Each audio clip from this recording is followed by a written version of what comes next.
O Setembro Azul é o mês dedicado às demandas da comunidade surda. 2.300.000 brasileiros têm deficiência auditiva. A língua brasileira de sinais é o idioma dessa comunidade e um instrumento fundamental para garantir a acessibilidade. Pois é, mesmo assim, a garantia desse e de outros direitos fundamentais ainda esbarra na falta de investimento e no preconceito. Sobre isso, eu conversei com a linguista, professora da Unesp e pesquisadora de Libras, a doutora Angélica Rodrigues.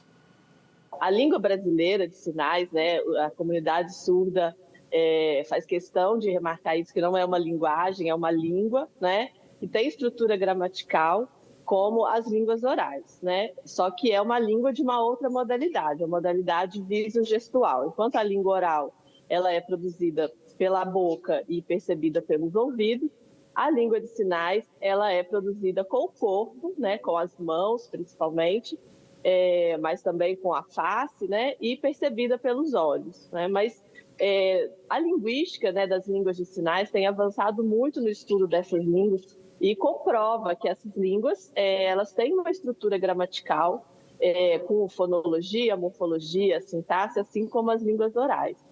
E a língua de sinais, ela está onde estão os surdos. Então, sempre existiu língua de sinais, né? A Libras, né, a língua brasileira de sinais, a gente chama como a língua de sinais que é institucional, né, institucionalizada. E ela tem, assim, um marco de que a gente pode dizer de início no Brasil, está associado à criação da escola que hoje é o INES, né, no Rio de Janeiro, foi criada pelo Dom Pedro II.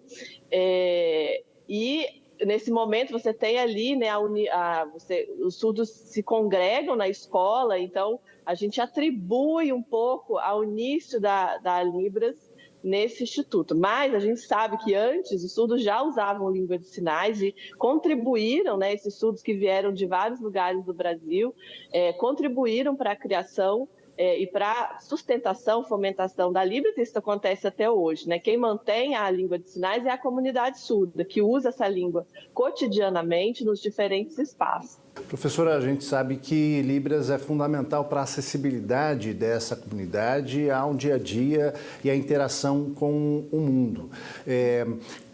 Quais são os desafios hoje para o aprendizado dessa língua dentro da própria comunidade surda e também para que ela cumpra esse papel de acessibilidade em relação à comunidade ouvinte? Eu acho que o maior desafio em relação à comunidade surda, né, aos surdos de um modo geral, é o acesso, né, à língua de sinais, né, porque a gente sabe que 95% das pessoas surdas nascem em famílias de ouvintes. Então, elas não têm o processo de aquisição que nós, ouvintes, temos naturalmente, que a gente, né, tem aí os nossos cuidadores, o contato com os adultos, com as outras crianças, a gente aprende a língua oral. E os surdos, muitas vezes, ficam isolados, né? E, por conta disso, às vezes, o acesso à língua de sinais institucional, ele pode demorar um pouco. Né? Então, o grande desafio é esse, é que a comunidade surda, né, as crianças surdas principalmente, tenham o livre acesso à comunidade surda sinalizante, né, para que eles possam se integrar nessa comunidade. Infelizmente, existe um preconceito na nossa cultura ouvintista, né, que vê a língua de sinais como uma língua menor, e isso está associado com uma postura capacitista, né, que associa os surdos a uma deficiência, né, quando, na verdade, a comunidade surda se define como uma minoria linguística. Do ponto de vista dos ouvintes, né, a gente também deve pensar em aprender a língua de sinais para poder se comunicar com os surdos, né? A acessibilidade em língua de sinais, ela é um direito garantido por lei, né, no Brasil.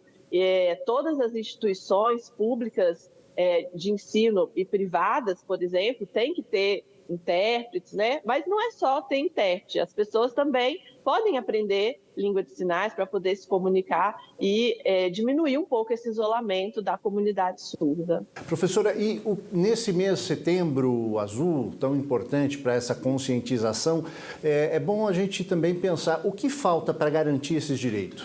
O mês do Setembro Azul é um mês especial para a comunidade surda, é um mês de comemoração, mas principalmente um mês de conscientização e de luta, né, pela garantia dos direitos da comunidade surda. E esses direitos, eles passam pela acessibilidade em Libras, né?